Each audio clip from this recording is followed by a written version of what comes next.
이 시간도 성삼일체 하나님께서 여러분과 함께 하심으로 삼위일체 하나님의 깊고도 놀라운 뜻을 깨닫게 되는 은혜가 있으시기를 바랍니다. 목요 강설 시간입니다. 금주에는 창세기 19장 27절로 29절의 말씀을 본문으로 소돔을 보고 기억하라 라는 주제로 강설하도록 하겠습니다. 먼저 하나님의 말씀을 낭독하도록 하겠습니다.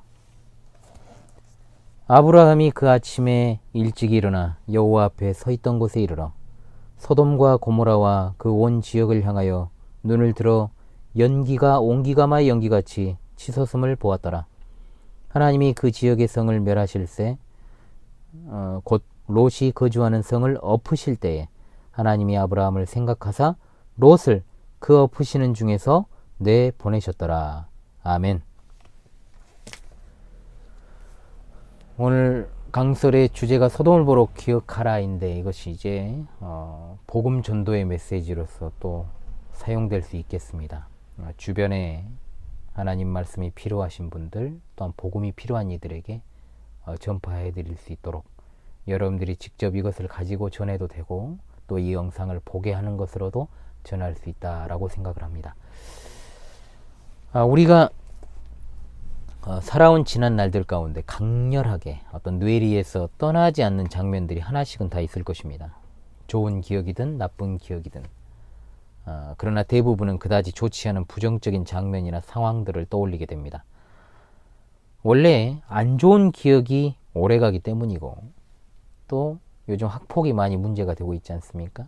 괴롭힌 사람은 기억을 하지 못해도 괴롭힘 당한 사람은 평생을 기억하는 것과 같은 원리입니다. 좋지 않았던 그 장면들을 떠올리면 이내 그 마음이 심란하게 되지요. 하나님의 정확무한 말씀인 성경에도 뭔가 말로는 표현할 수 없는 아릿함을 전달해주는 장면들이 많이 나옵니다. 그 가운데서 오늘 본문 말씀에 나오는 한 장면에 주목합시다. 오늘 본문은 그 유명한 소돔과 고모라의 멸망 직후의 광경을 묘사하는 장면입니다.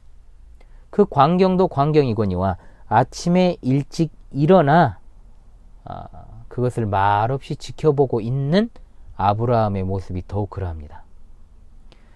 창세기 18장 16절로 33절에 아브라함이 여러분 잘 아시는 것처럼 소돔을 위해서 하나님께 간청하는 내용이 나옵니다. 왜 아브라함이 소돔을 멸하시려는 하나님께 간청하는 기도를 했습니까?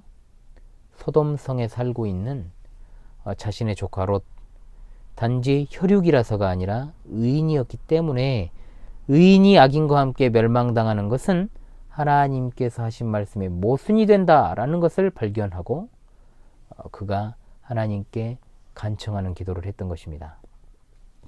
제게도 조카가 많습니다. 조카하니까 떠오르는데 그리스도 안에서 하나 된 조카들이 있고 그리스도 밖에 있는 조카들이 있습니다. 가슴이 정말 아프죠. 아직도 소돔 성에 있는 조카들이 있습니다. 지금 아브라함이 하나님께 그 간청 기도를 했던 것이 불과 12시간도 지나지 않았습니다. 아브라함은 하나님께 간청하기를 그 성 중에 50명이 있을지라도 의인이 그것을 멸하시고 그 50의인을 위하여 용서하지 아니하시리이까? 세상을 심판하시는 이가 정의를 행하실 것이 아니니까? 이와 같은 계속된 간청 끝에 결국 하나님께서는 만일 거기에 10명의 의인만 있어도 그것을 파멸하지 않을 것이라고 대답하셨습니다. 아브라함은 의인을 악인과 함께 멸하시지 않을 것임을 믿으며 하나님 말씀을 듣고 그 앞에서 물러났습니다. 자, 그리고 아침이 되어서 아브라함이 간청했던 그 장소로 다시 돌아와서 소돔 쪽을 바라보았을 때 평야지대에 있던 장면, 그것이 바로 오늘 본문입니다. 일찍이 롯은 아브라함과 함께 고향을 떠나왔습니다. 그런데 이곳에서 서로의 거류지를 선택하고 헤어질 때 롯은 한눈에 보기에도 비옥하고 물이 넉넉했던 땅을 택했고 결국 점차 이동하다 보니까 소돔성에 거주하게 된 것이죠. 얼마나 그곳이 아름다운 곳이었는지 성경에는 여호와의 동산 같고 애굽 땅과 같다라고 되어 있습니다. 그러나 소돔 사람은 여호와 앞에 악하며 큰 죄인이었다라고 분명히 기록되어 있죠. 그 비옥하고 넉넉한 땅이 지금 하나의 거대한 용광로처럼 불타오르고 자욱한 연기가 골짜기로부터 솟아올랐습니다. 유황 냄새가 그 당시에 가득했겠지요. 한때 롯이 그렇게 좋아했던 평야에 있던 도시들은 흔적도 없이 역사상에 사라져버립니다. 그 비옥했던 도시가 하룻밤 사이에 사라져버리고 만 것입니다. 물론 롯은 하나님께서 구원해 주셨고 그가 산지로 옮겨간 사실이 성경에 나옵니다만 아브라함은 사실 그 사실 자체는 알 길이 없지요. 그 도시 주민이 다 죽었는데 누가 그 사실을 알려줄 수 있겠습니까? 또 아브라함이 훗날 롯을 다시 만났다거나 하는 내용도 성경에는 나오지 않습니다. 우리가 알 수 없지만 물론 롯은 이제 두 딸과의 부끄러운 사건 이후에 성경에 더 이상 등장하지 않지만 뭐 복음서에 예수님께서 이제 잠깐 언급을 하시는 내용이 나옵니다만 설사 둘이 제외했다고 해도 별로 중요한 내용이 아니니까 나오지 않았을 것입니다. 그러나 성경에 나와 있지 않았다고 해도 의인을 악인과 함께 멸하지 않으셨음을 믿으면서 그는 묵묵히 평야를 여러 교차하는 감정을 가지고 바라보고 있었을 것입니다. 서두에 제가 우리 인생의 여러 장면들을 회상하는 일에 대해서 말씀을 드렸습니다만 우리가 직접 겪은 일이 아니라고 해도 성경과 역사에 나오는 여러 인물들의 입장에서 나 자신을 거기에 대입시켜서 상상해보는 일들을 많이 해왔고 지금도 하고 있습니다. 아무리 감수성이 메말랐다고 해도 어린 시절과 사춘기 소년 소녀 시절을 보내면서 다른 인물의 입장이 되어서 상상을 한 번도 안 해본 사람은 없을 것입니다. 성경 인물도 마찬가지입니다. 저는 특별히 오늘 아브라함이 서 있는 그 자리에서 우리 자신이 한번 서 있어 보기를 원합니다. 무엇을 보고 있습니까? 소돔을 바라보고 있습니다. 여러분 소돔을 바라보십시오. 하나님의 심판으로 인해서 순식간에 사라져버린 저 소돔을 말입니다. 소돔과 고모라의 멸망은 하나님의 심판에 대한 맛배기입니다. 미리 보여주기에 불과합니다. 본 영상은 아직 열리지 않았습니다. 이를 통해서 하나님의 심판은 확실히 있다. 이걸 중심으로 해서 제가 메시지를 전달하고자 합니다. 베드로 사도는 말합니다. 왜 하나님의 심판이 연기되고 있는가에 대해서 하나님은 오래 참으사 아무도 멸망하지 아니하기를 원하시기 때문이다. 베드로는 그 구절에서 이렇게 말합니다. 먼저 이것을 알지니 말세에 조롱하는 자들이 와서 자기의 정욕을 따라 행하며 조롱하여 이르되 주께서 강림하신다는 약속이 어디 있느냐? 조상들이 잔 후로부터 만물이 처음 창조될 때와 같이 그냥 있다 하니 그러나 주의 날이 도둑같이 오리니 그날에는 하늘이 큰 소리로 떠나가고 물질이 뜨거운 불에 풀어지고 땅과 그 중에 있는 모든 일이 드러나리로다라고 말씀하고 있습니다. 아브라함이 그날 아침에 평야의 도시들을 바라보았을 때 과연 무엇을 보기를 원했을까요? 무엇을 확인하고 싶어서 내려다보고 있었겠느냐는 말입니다. 반신반의했겠죠. 그래도 그 도시들이 아직 있기를 바라는 마음으로 보았을 것입니다. 왜요? 그 도시들을 위해 하나님께 간청했지 않습니까? 분명 이제 의인을 하나님께서 악인과 멸하지 않을 것이라는 걸 믿으면서 또 하나님의 긍정적인 답변도 들었으니까 10명의 의인만 있다면 그 도시를 멸망시키지 않겠다라고 분명히 말씀하셨기 때문에 그래도 조카 롯을 떠올리면서 필시 10명의 의인은 있겠지. 조카 롯 내외에 있고 딸들하고 또 딸들이 만약 시집을 갔다면 사위까지 해서 6명인데 그런 마음으로 이제 잠자리에 들었을 것입니다. 그러나 현실은 어떻습니까? 롯의 아내마저도 소돔을 향한 마음을 접지 못하고 소금기둥이 되었고 구원받을 뻔했죠. 사위 두 놈은 아예 말을 들어먹지도 않았습니다. 최종적으로 죄악의 도시에서 빠져나온 건 셋뿐이었어요. 그러나 아브라함이 그것을 합니까? 그저 의인을 악인과 함께 멸하시지 않는다는 것을 믿을 뿐입니다. 기대와 소망을 품고 그는 하나님께 간청한 뒤에 잠자리에 들었을 것입니다. 잘 잤는지 어쩐지 제가 알 수 없지만 기대와 소망을 품고 저도 8년째 토요일 밤에 그 기대와 소망을 품고 잠에 듭니다. 기다리는 사람들이 있습니다. 내일 주일에는 매형들이 오겠지, 조카들이 오겠지, 아니면 나간 자들이, 이탈했던 자들이 오겠지. 그런 어떤 소망과 기대로 살아가지요. 소망할 수도 기대할 수도 전혀 없다 하면 긴 시간 어떻게 살 수 있고 또 어떻게 잠자리에 들 수 있겠습니까? 그러나 아브라함은 아침에 파멸을 받습니다. 하나님은 반드시 약속을 지키신다라는 것을, 심판은 확실하다는 것을 그는 보았습니다. 히브리서 기자는 말합니다. 살아계신 하나님의 손에 빠져들어가는 것이 무섭다고 말입니다. 아브라함과 같이 그 아침에 소돔을 바라볼 때 두 가지 측면을 생각해야 됩니다. 신자로서 그것을 보는 것과 불신자로서 그것을 보는 것. 불신자들이 멸망하는 이유는 자명합니다. 왜냐하면 예수 그리스도의 복음을 받아들이지 않고 죄로부터 돌이켜서 하나님께로 돌아서지 않았기 때문입니다. 죄에 대한 하나님의 진노와 심판의 확실성에 대해서 성경이 말하고 있음에도 불구하고 심판에 대한 관심도 없고 교회에 대한 관심도 없고 내 아내와 남편과 내 자식들이 믿고 살아도 너는 믿어라. 내가 방해는 하지 않을 테니 나한테는 오라가라 하지 말라. 그런 마음으로 그렇게 살아가겠지요.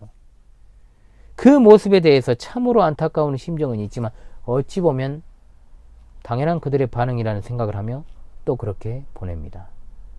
심판은 코앞에 닥쳐왔지만 말입니다. 그러나 더 문제는 바로 믿는 신자들입니다. 거룩하신 하나님을 믿는다라고 하지만, 살아계신 하나님을 믿는다라고 하지만 그분의 한없이 두려운 진노에 대한 개념이 없습니다. 당연히 나와는 상관이 없을 것이라는 생각을 하면서 죄에 대해서 민감해하지 않습니다. 사실 이것이 더 큰일 아닙니까? 완전히 위험한 상황에 처해 있는데 나는 안전하다라고 착각하고 있는 것 자체가 더 위험한 일입니다. 전혀 안전하지 않은데 말이지요. 사실 이런 모습은 롯의 사위들의 모습과 다를 바가 없습니다. 임박한 파멸에 대한 메시지를 전해도 롯의 사위들은 농담으로 여겼습니다. 죄에 대한 아무런 개념도 없고 민감함도 없고 그것이 하나님의 진노를 사는 것이라는 사실을 알지 못하는 자에게 임할 심판을 알지 못하는 한 신자라고 생각하든 불신자이든 다를 것이 별로 없다는 것입니다. 사랑하는 시청자 여러분요, 교회 안에 있다고 해서 안심하지 마십시오. 늘 말씀드리지만 구원은 오직 하나님의 주권에 달려있기 때문에 나의 행위가 구원에 영향을 미치는 일이 결코 없습니다. 따라서 교회에 출석한다고 그리스도인이 되는 것이 결코 아닙니다. 그러나 교회 안에는 복음이 있고 복음의 메시지가 있고 그것을 확증하는 성례전이 있으며 가르침이 있으며 그리스도와 연합한 형제 자매들이 있습니다. 분명한 것은 죄악의 도시에 살아가고 있지만 진짜 소속된 곳은 세상이 아니라 하늘이다는 말입니다. 하늘의 소망을 두고 있다는 것은 막연한 것이 아닙니다. 우리가 거하게 될 것은 지금 이 세상이 아니기 때문이고 우리의 본향도 여기가 아니라 하늘나라이기 때문입니다. 그리고 그리스도인이라 불리는 우리가 살아가는 아주 중요한 이유 가운데 하나도 아직 하늘에 소망을 두지 못한 지상의 가족들이, 형제들이 있기 때문이고 또 우리의 여린 자녀들이 있기 때문입니다. 따라서 그리스도의 복음을 믿지 않는 자들은 그 복음을 받아들이고 죄로부터 돌이켜야 하는 것이 지금 당장의 급선무인 것이요, 또한 그리스도의 복음 안에 있다라고 할지라도 매일매일 죄로부터 돌이킴 없이 무감각하게 하나님의 심판이 남의 이야기인 것처럼 치부하는 이들도 당장 각성하고 깨어서 하나님께로 돌이켜야 되는 겁니다. 그날 아침에 소돔을 바라보던 아브라함의 모습을 통해서 우리는 또 다른 것도 배우게 되는데 이 심판이라고 하는 것이 너무나도 갑작스럽다는 겁니다. 심판은 계속해서 연기되는 것처럼 보입니다. 그러나 정작 하나님의 심판이 닥칠 때 사전 예고, 전조 현상이라는 것이 없다는 말입니다. 번개가 하늘 아래 이쪽에서 번쩍이어 정말 하늘 아래 저쪽까지 비친 것 같다라고 주님이 말씀하셨습니다. 그날 아침에 평야의 도시들이 완전히 사라지기 직전에 어떤 일이 있었습니까? 요즘이야 라이브 생방을 스마트폰으로 이제 보는 시대가 되었습니다만 그때는 그 도시들의 상황이 어떤지 아브라함이 알 길이 없죠. 실상은 이렇습니다. 심판의 그날 아침 동틀녘에 롯과 그의 가족은 아직도 그 도시에 머물러 있었습니다. 왜? 롯이 지체를 했기 때문이라고 성경에 나옵니다. 그러나 천사들이 그의 손과 그 아내와 딸들의 손을 잡고 문자 그대로 끌어냅니다. 그래도 시간은 늦었습니다. 천사들하고 또 논의해가지고 소알이라는 곳으로 도망하도록 허락을 받아냅니다. 소알이라는 곳에 들어갔을 때 해가 돋았다라고 분명히 성경에 나오지요. 산에도 동이 텄을 것입니다. 그리고 아브라함도 그 아침에 일찍 일어나서 하나님 앞에 서 있던 곳에 이릅니다. 롯이 소알에 도착한 시간과 아브라함이 지난밤에 섰던 장소에 도착한 시간 사이의 텀은 얼마나 될까요? 그게 몇 시간도 아니고 몇 분 차이일 겁니다. 몇 분 차이. 그런데 그 몇 분이 지나 구름 한 점 없던 하늘로부터 하나님께서 유황과 불을 소돔과 고모라에 비같이 내렸다라고 말씀하고 있습니다. 다시금 노아 시대에 있었던 대홍수를 떠올리지 않을 수가 없습니다. 그들은 그 아침에 똑같이 잠에서 깨어 활동했을 것입니다. 현대 시대로 적용을 해볼까요? 당연하게 학교에 가고 직장에 출근하고 아이들을 다 보낸 여인들이 빨래하고 집안 청소하고 가게 문을 열고 또 휴가를 얻은 사람들은 놀기 위해 집을 나섰을 것이며 그날이 결혼식인 사람들은 분주하게 웃고 떠들며 예식을 준비했을 것입니다. 마치 자신들의 삶이 영원할 것처럼, 아니 영원은 아니더라도 당연히 내게 또 내일이 찾아올 것이란 생각으로 그렇게 하루를 시작했을 것입니다. 그러나 그 다음 순간 유황불이 도시를 덮쳐버리고 그들의 이야기는 거기서 끝이 납니다. 먹구름이 해를 완전히 가려버렸습니다. 만일 당신이 아직도 예수 그리스도의 역사를 통하여서 하나님과의 바른 관계를 맺지 못한다면 심판은 이렇게 당신에게 닥치는 법입니다. 마른 하늘의 날벼락이란 말을 씁니다. 이것이야말로 하나님의 심판과 관련해서 적절한 표현입니다. 우리 인간들에게 자신의 수명이 얼마나 남아있는가를 알려주는 마치 연료 게이지라든지 배터리 잔량 표시 같은 게 있다면 마음껏 마음대로 살아가다가 죽기 직전에 예수님 믿으면 될 것입니다. 그러나 그런 장치는 있지도 않고 앞으로도 만들 수 없습니다.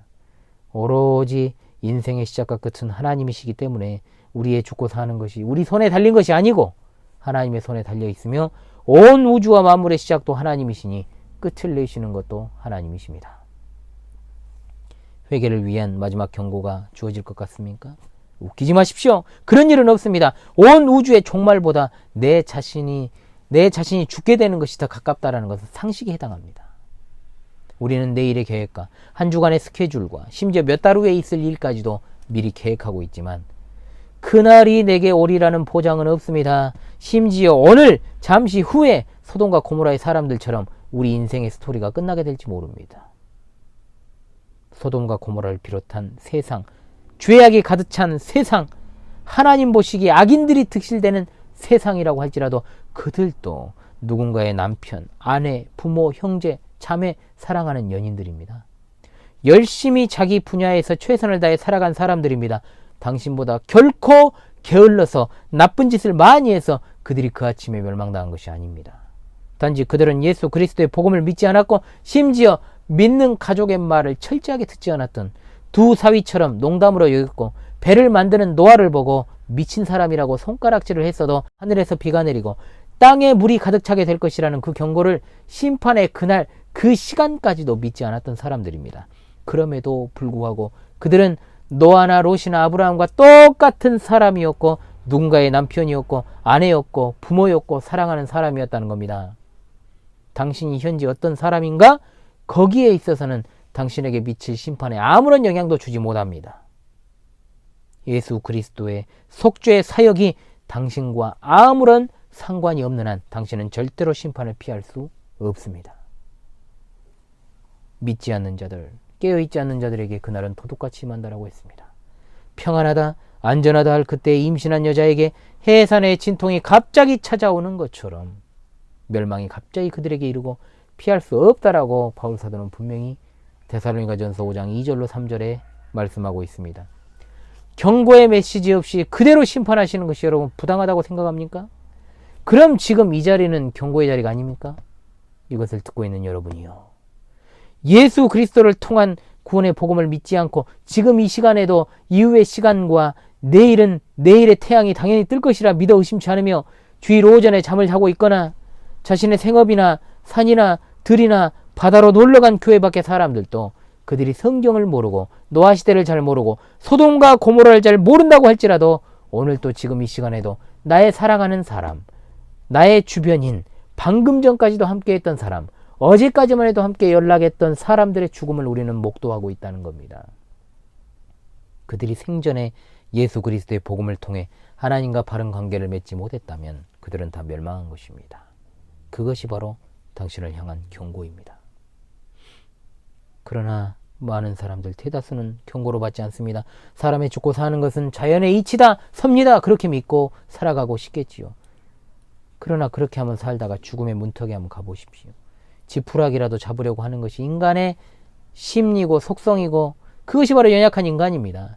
그러나 그 순간에 지푸라기를 잡는다라고 뭐 도움이 되겠습니까? 멀쩡한 사지와 그나마 멀쩡한 정신을 가지고 있을 때 정말로 뒷방 노인대로 쓸쓸하게 살아가기 전에, 홀로 고독하고 쓸쓸하게 명절을 맞이하기 전에, 지금 얼마나 사회적 문제입니까? 요양병원에서 고트 격리 당하는 분들, 현대판 고려장을 당하기 전에 그리스도의 복음을 믿고 하나님과 바른 관계 안에서 살아가야 됩니다. 부자와 거지 나사로 성도의 이야기를 통해 이것을 너무나 잘 알지 않습니까? 부자는 자기가 지옥에 갈 것이라는 생각을 하지 않았을 뿐만 아니라 자기가 그날에 죽을지도 생각하지 못했을 것입니다. 사랑하는 시청자 여러분이요, 저는 오늘 이 자리에서 경고의 메시지를 전하고 있습니다. 소돔의 심판은 아무것도 아닙니다. 더 무서운 심판, 하나님의 궁극적인 심판이 기다리고 있습니다. 복음을 듣고도 회개하지 않는 당신, 아내와 자녀들과 형제가 예수님을 믿고 있어도 몇 년째, 아니 10수년으로 귓등으로도 반응하지 않는 당신, 소돔의 주민들보다 훨씬 완악한 사람이고 그리스도를 믿는다라고 고백해놓고 매일의 일생 가운데 회개하지 않는 당신, 하나님을 업신여기는 당신도 하나님의 진노와 심판이 나와는 상관없다라고 자신하며 방만하고 소극적이고 나태한 삶을 살아가는 당신도 마찬가지입니다. 인류 역사상 그토록 많은 사람들이 롯의 아내처럼 뒤를 돌아보면서 시간을 미루고 그렇게 있다 기회를 갖지 못하고 다 멸망당했습니다. 다음에 다시 듣겠다, 언젠간 오겠지, 언젠간 하나 되겠지, 믿음이 아니라, 아니에요. 나이 들수록 특히 남자는 생물학적으로 이제 남성 호르몬이 계속 줄어갑니다. 변화가 생깁니다. 남성이 이제 여성화되고 있죠. 돼가는 것이죠.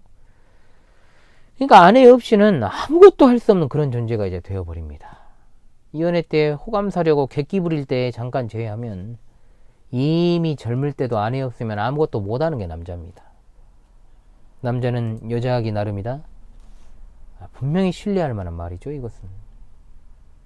그래서 호르몬이 좀 왕성한 젊을 때는 그렇게 말도 안 듣고 기세등등 쥐꼬라지로 살다가 인생의 겨울이 닥쳐오면 이제 가족밖에 없다는 생각으로 그렇게 그냥 교회에 오는 인간들이 많습니다. 제가 나이를 많이 먹진 않았지만 그래도 많이 봤어요. 응? 어릴 때부터 교회 떠나지 않고 신앙생활 그래도 40년 했으니까 그 정도는 알죠. 그렇게라도 하게 되니 다행입니까 근데? 그것이 여러분 구원 얻는 믿음이겠습니까? 그런 사람들을 너무 많이 봐가지고 이제 감흥이 없습니다. 그리고 그때가 올 것이라 누가 보장합니까? 한 치 앞도 모르는 인생, 지금 현재를 직시해야 되는 겁니다. 심판의 그날이 닥쳐가지고 그때서야 나를 용서해달라고 기도해도 그 기도 들어주지 않습니다. 외쳐 물으십시오. 나한테 소망이 있는가? 나한테 소망이 있는가? 그 질문이 진정으로 당신의 내면으로부터 나오는 질문이라면 소망이 있습니다. 그 길을 전합니다. 소망의 길은 주 예수를 믿으라. 그리하면 너와 내 집이 구원을 받으리라. 아멘. 소돔에서 돌이키십시오. 그리고 골고다의 십자가를 바라보십시오. 골고다도 심판의 현장입니다. 그러나 골고다는 동시에 하나님의 자비와 사랑의 현장이기도 합니다. 하나님의 독생자의 죽음은 자신의 죄로 인한 죽음이 아닙니다. 택자들을 위한 대속의 죽음, 속죄의 죽음이기 때문입니다. 내가 받아야 될 벌을 대신 받으신 그리스도의 고난, 이것이 나와 상관이 없다면 나는 심판을 피할 길이 전혀 없습니다. 전혀 없어요. 감상적인 이야기를 하는 게 아닙니다. 살고자 하는 자 그리스도를 믿으십시오. 그분을 위해 죽음도 각오하십시오. 그분을 따라가십시오. 왜? 살려면 그리 하라. 영원히 사는 길이다 이 말입니다. 죽으려면 그냥 그 길로 가던 대로 쭉 가시면 됩니다. 인생이란 게 그렇습니다. 가던 길 그냥 가면 그대로 망합니다. 영원한 지옥과 심판의 형벌이 있습니다. 그러나 살려면 그리스도를 믿으십시오. 믿으십시오. 그리고 참된 자유가 무엇인지를 제발 깨달아 하십시오. 그리스도를 구주와 주님으로 믿으시기 바랍니다. 그리하면 하나님은 심판날에 피난처가 되어주실 것입니다. 다시 내가 듣겠노라 하지 마십시오. 지금 이 순간입니다. 신자라 불리는 여러분에게 이 메시지가 울림이 있기를 원합니다. 나의 구원을 점검하는 계기가 되길 바랍니다. 나의 복음과 구원을 주위에 전하지 않는 죄 또한 회개하시기 바랍니다. 그것이야말로 하나님의 심판을 두려워하지 않는 전형적인 죄인들의 모습 아닙니까?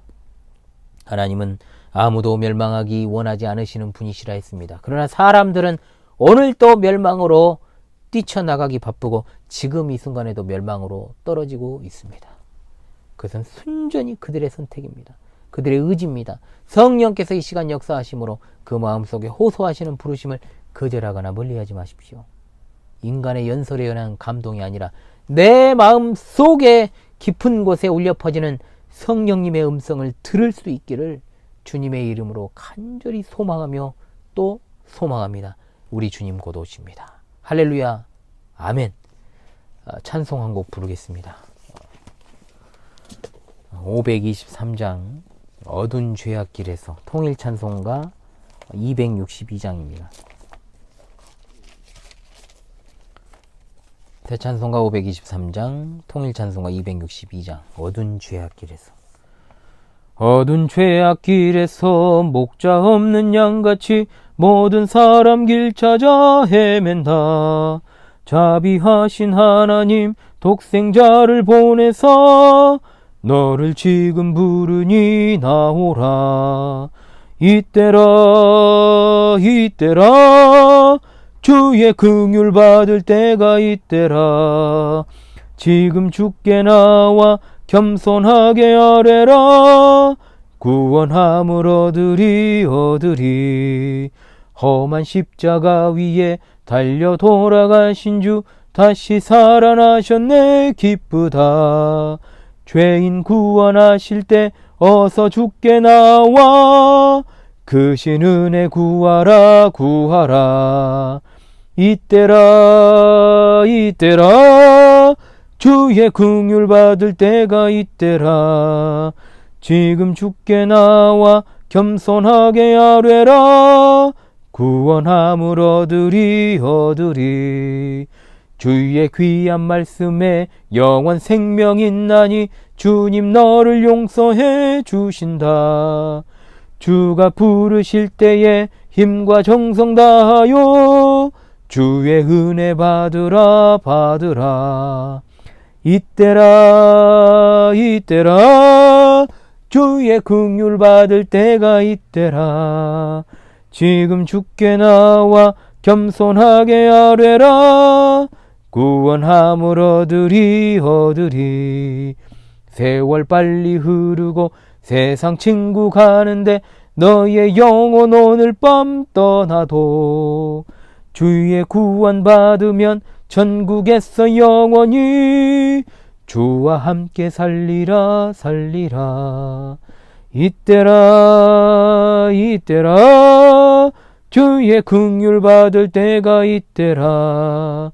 지금 주께 나와 겸손하게 아뢰라. 구원함을 얻으리.